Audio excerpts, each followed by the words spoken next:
Assalamualaikum warahmatullahi wabarakatuh. Apa kabar teman-teman semua?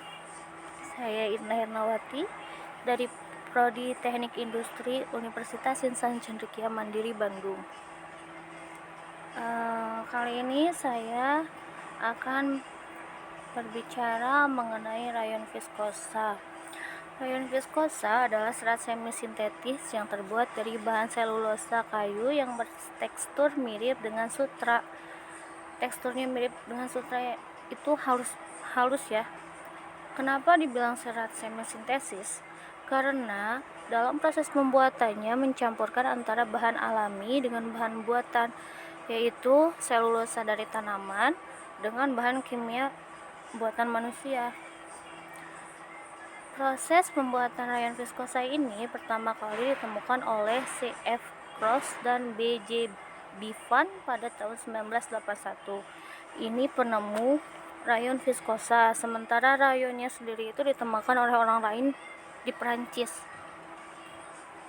Tanaman yang biasanya digunakan untuk pembuatan serat viskosa adalah pinus, cemara, hemlock, dan lain-lain yang mungkin berbentuk lebih besar gitu. Kenapa dipilih tanaman yang besar? Karena mungkin di situ seratnya itu lebih kuat dan selulosanya itu lebih banyak. Adapun di sini tahapan pembuatan rayon viskosa.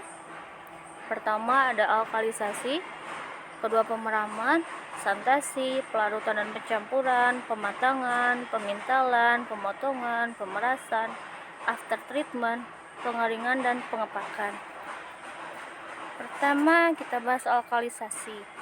Alkalisasi ini adalah pembuatan alkali selulosa, yaitu mencampurkan selulosa atau mereaksikan selulosa dengan cairan NaOH 18%. Di sini tujuannya untuk membentuk seluri alkali selulosa. Dalam proses alkalisasi ini terdapat 3 tahapan. Yang pertama adalah penggembungan, pengepresan, dan pencapikan. Dalam proses penggembungan ini terdapat proses pembersihan kotoran-kotoran dari selulosa. Dalam proses pres ini adalah proses untuk menghilangkan kelebihan NaOH pada selulosa. Dan terakhir adalah proses pencabikan. Proses pencabikan ini adalah proses mencabik selulosa yang sudah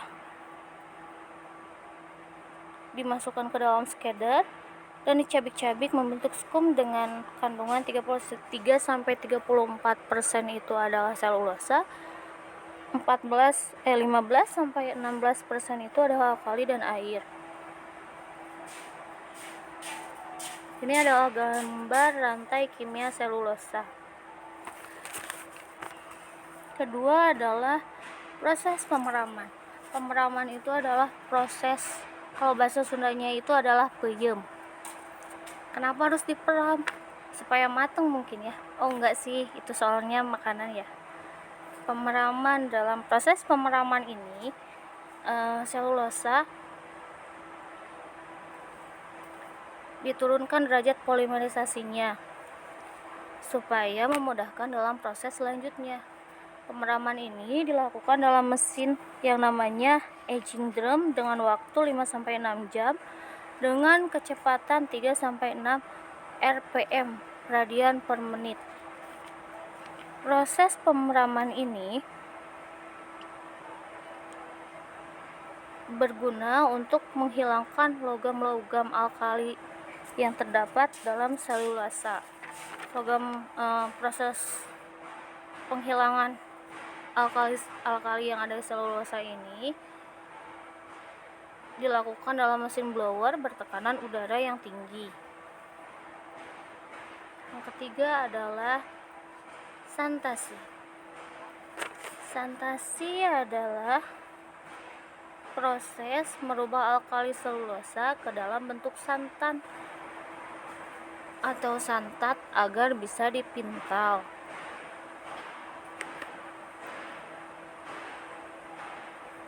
Prosesnya, alkali selulosa diubah ke bentuk selulosa santat dengan direaksikan dengan karbon disulfida dalam alat yang dinamakan santator. Proses alkali selulosa akan dimasukkan ke dalamnya, tetapi sebelum ditambahkan karbon disulfida harus diperam dulu supaya tidak menghasilkan gas CS yang menimbulkan ledakan akibat reaksi antara udara dengan karbon disulfida. Pemeraman ini berlangsung selama 7 menit sebelum dicampur dengan karbon disulfida agar tidak meledak. Ini adalah mesin santatornya ya.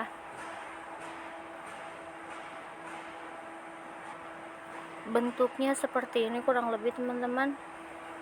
Mari kita lanjut ke proses berikutnya, yaitu proses pelarutan dan pencampuran. Pelarutan dilakukan dengan mereaksikan alkali selulosa santat dengan NaOH 20 gram per liter pada alat yang dinamakan dissolver dan fine homogenizer yang berlangsung selama 1/4 jam sampai 1/3/4 jam kurang lebih pada kisaran suhu 15-20 derajat Celcius. Proses ini dilakukan pada suhu rendah untuk menghindari terjadinya dekomposisi santat. Dekomposisi itu adalah proses peleburan atau pemecahan. Baik, lanjut ke yang berikutnya, proses pematangan. Dalam proses pematangan terjadi penyempurnaan reaksi pembentukan viskosa di dalam alat yang bernama ripening tank. Indeks kematangan viskosa ini dihitung dalam ripening index, yaitu banyaknya amonium klorida yang diperlukan untuk mengakumulasi viskosa yang dilarutkan dalam 20 ml air dalam suhu 20 derajat Celcius.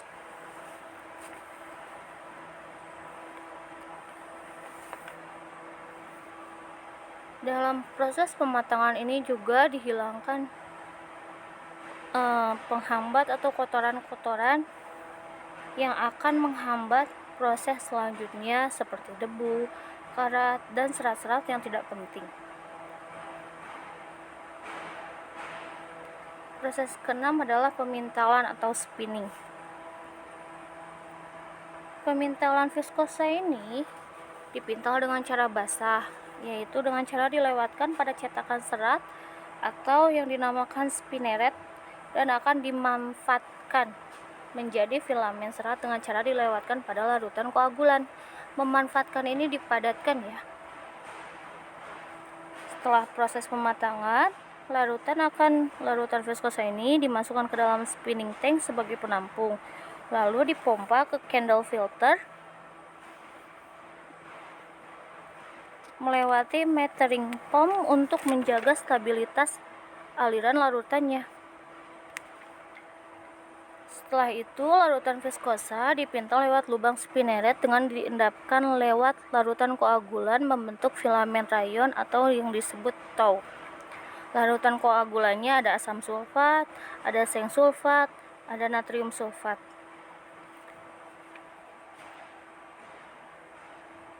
Nah, ini adalah bentuk taunya, seperti aroma manis rambut nenek. Tau sendiri adalah kumpulan filamen yang panjangnya tidak berujung. Kemudian masuk ke proses ketujuh, yaitu pemotongan, di mana tau ini akan dipotong secara vertikal dengan bantuan semprotan air bersuhu 120 derajat Celcius dengan tekanan 1,2 bar untuk menghasilkan stapel. Panjang stapel yang dihasilkan antara lain adalah 32, 38, 44, 51 sampai 60 mm tergantung dengan permintaan. Berikutnya adalah proses pemerasan. Pemerasan ini adalah pengambilan kembali karbon disulfida yang berlebihan dengan cara dilewatkan pada pipa-pipa injeksi uap. Lalu ke tahap 9 adalah after treatment. After treatment ini adalah proses pengerjaan lanjutan, di mana pada proses ini adalah untuk menghilangkan sisa larutan koagulan yang masih menempel pada serat, di mana setelah itu serat rayon yang telah berbentuk hamparan akan dilewatkan pada mesin after treatment secara kontinu dengan kecepatan conveyor 3-5 menit. Ini nanti hasil serat rayonnya itu berbentuk lembaran yang besar. Proses after treatment antara lain adalah acid free, first washing, desulfurizing, second wash, bleaching, third washing, final washing, and soft washing. Tahap terakhir adalah pengeringan dan pengepakan. Dalam proses pengeringan dan pengepakan ini, serat dipres lewat mesin squeezy roller, lalu dikirim ke mesin wet opener untuk dicabik-cabik sehingga seratnya akan terpotong lebih kecil-kecil dengan ukuran yang tadi sudah dibilang ya, sehingga akan lebih mudah untuk dikeringkan. Selanjutnya, serat yang dikeringkan ini masuk ke dalam mesin pengering dengan 2 tahap. Yang pertama, tahap pertama ini suhunya antara 100 sampai 130 derajat Celcius. Yang kedua adalah suhu 100 sampai 1400 derajat Celcius. Dan akhirnya ini adalah bentuk dari serat rayon viskosa yang sudah dipak, kurang lebih bentuknya seperti ini, dengan beratnya antara 250 sampai 300 kg. Dan ini adalah diagram proses pembentukan rayon viskosa dari awal sampai akhir. Itu saja dari saya. Terima kasih. Mohon maaf atas segala kesalahan ucap atau kesalahan penulisannya. Wassalamualaikum warahmatullahi wabarakatuh.